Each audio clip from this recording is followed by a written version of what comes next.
By names of Lawrence Lemi, and my dream is to become an electric engineer. Yeah. Electric engineer, go on the pole, you know, repair and ensure there is light everywhere in my community.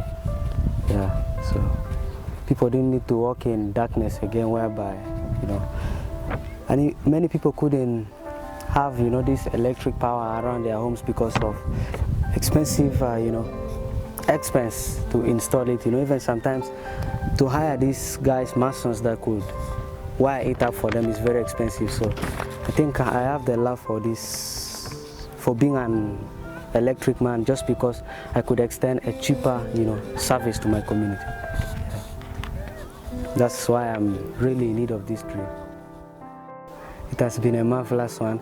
In fact, it has given me a deeper insight again, because sometimes I don't usually go back, you know, most times I don't think about this dream so much, but Affirmative, you know, art has really given me a picture which can remind me every day of my dream, because anytime I hang this on the wall and I come checking it up, it always awakes me towards my dream.